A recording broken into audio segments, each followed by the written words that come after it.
Welcome dear students, Subhamay sir channel or অন্য ভিডিওত লৈ আপোনালোক সকলোৰে স্বাগতম।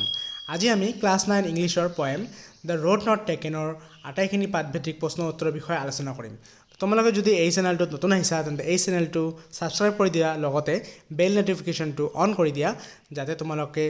এই দৰে বনোৱা ভিডিওবোৰ সকলোৰে আগত পাই যোৱা।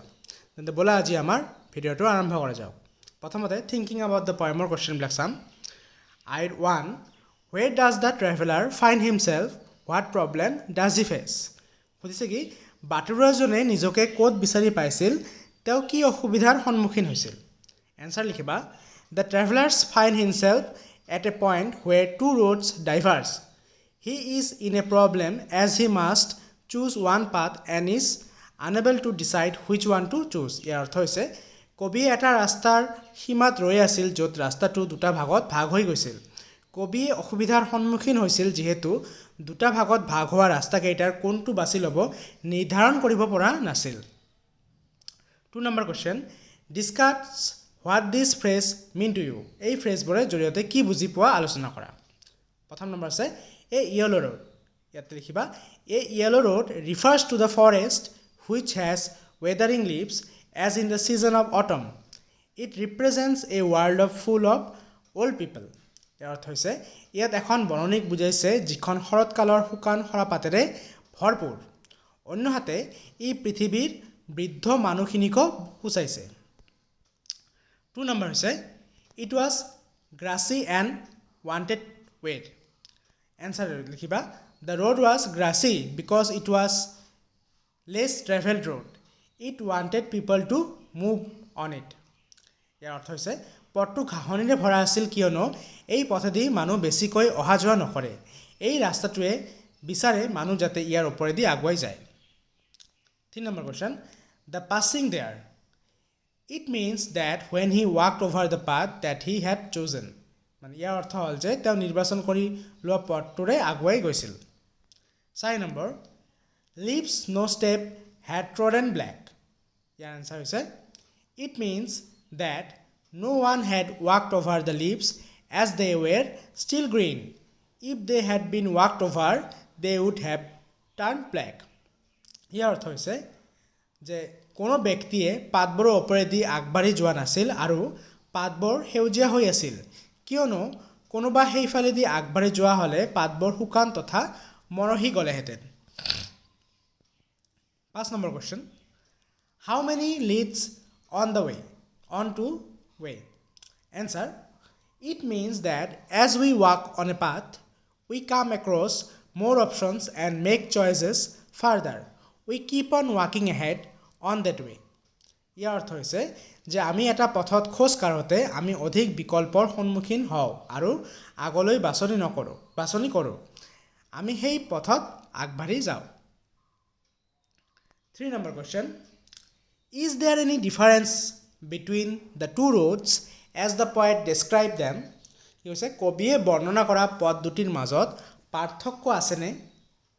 1 নম্বৰ in stanzas 2 and 3 মানে stanza 2 আৰু 3 ৰ মাজত ডিফাৰেন্স আছে না নাই আনসাৰ লিখিবা the two paths were similar in the beginning the poet felt that one of them was grassy and had not been walked over by many people after walked on for some distance the poet realized that it was like the other road মানে ইয়াৰ অৰ্থ হৈছে যে দুটা পথ একেই আছিল প্ৰথমে কবিয়ে ভাবিছিল যে দুটা পথৰ ভিতৰত এটি পথ ঘাঁহনিময় কিন্তু এই বাটেদি কোনো মানুহ আগবাঢ়ি যোৱা নাছিল 2 number in the last two lines of the poem মানে এই লাষ্টৰ দুটা লাইনৰ পয়েমত ডিফাৰেন্স আছে নেকি হেতু দিছে যে answer in the last two lines the poet talks of his initial decision when he thought that the roads were different and choose the one that had been walked over by a lesser number of people কি হৈছে শেষৰ শাৰীকেইটাত কবিয়ে তেওঁৰ সিদ্ধান্তৰ কথা আওৰাইছে যেতিয়া তেওঁ ভাবিছিল যে দুয়োটা পথেই বেলেগ বেলেগ আৰু তেওঁ সেইটো পথ বাছি ল'ব যিটো পথেদি কম মানুহ গৈছে 4 number What do you think the last two lines of the poem mean? Looking back, does the poet regret his choice or accept it? কি হৈছে কবিতাটোৰ শেষৰ দুটাৰ বিষয়ে কি ভাবা শাৰী দুটাৰ বিষয়ে কি ভাবা কবিয়ে নিজৰ সিদ্ধান্তক লৈ অনুতপ্ত নেকি The answer is the last two lines have the quintessence of the poem. The poet expresses his opinion that it becomes difficult for a normal human being to change his decision.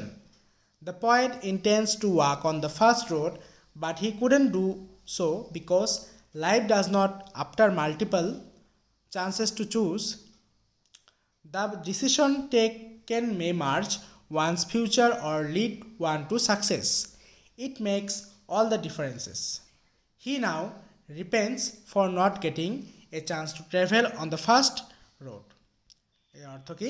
যে কবিতাটোৰ শেষৰ শাৰী কেইটাতে সাৰাংশ লুকাই আছে কবিয়ে নিজৰ মতামত আগবঢ়াইছে যে এজন সাধাৰণ মানুহৰ নিজৰ সিদ্ধান্তৰ ক্ষেত্ৰত অসুবিধাৰ সন্মুখীন হয় কবিয়ে প্ৰথমটো ৰাস্তাত খোজেৰে আগবাঢ়ি যাব বিচাৰিছিল কিন্তু যাব নোৱাৰিলে কিয়নো জীৱনে কেতিয়াও অসংখ্য সুযোগ নিদিয়ে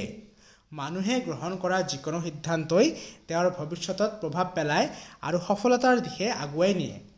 যাৰ ফলত বিভিন্নতাৰ সৃষ্টি হয় হেহে তেওঁ অনুতপ্ত যে তেওঁ প্ৰথমে ৰাস্তাটোৰ খোজকাঢ়ি যাবলৈ সুযোগ নাপালে এটা tour question number 1 Have you ever had to make a difficult choice or do you think you will difficult choice to make How will you make the choice for what reasons কি কৈছে তুমি কেতিয়াবা জটিল সিদ্ধান্ত লৈ পাইছানে যদি পাইছা কেনেকৈ লোৱা এই সিদ্ধান্ত এনসার লিখিবা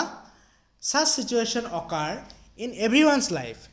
in today's world people have numerous alternatives but the decision should be taken after considering all the ins and outs of the situation we must ruminate over the disadvantages also ইয়াৰ অৰ্থ কি যে এনে ধৰণৰ পৰিস্থিতি সকলোৰে জীৱনত আহে আজিৰ যুগত মানুহৰ ওচৰত অসংখ্য পৰিপূৰক থাকে কিন্তু পৰিস্থিতিৰ সকলো আতিগুৰি চাইহে সিদ্ধান্ত গ্ৰহণ কৰা হয় পিছে আমি সকলোৱে প্ৰতিকূল পৰিস্থিতিৰ চকু দিব লাগে Question number 2 After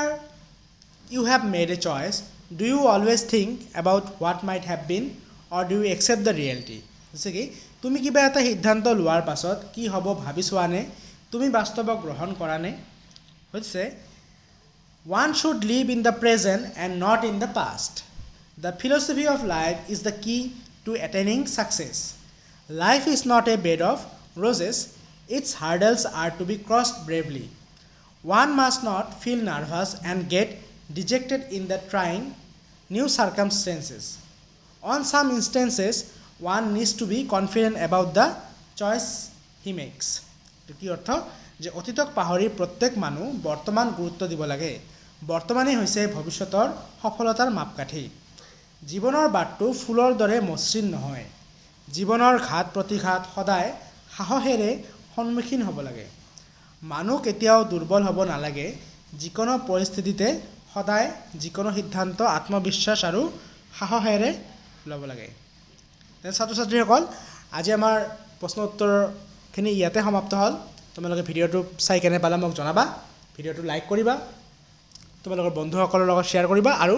চেনেলটো সাবস্ক্ৰাইব কৰি দিবা ধন্যবাদ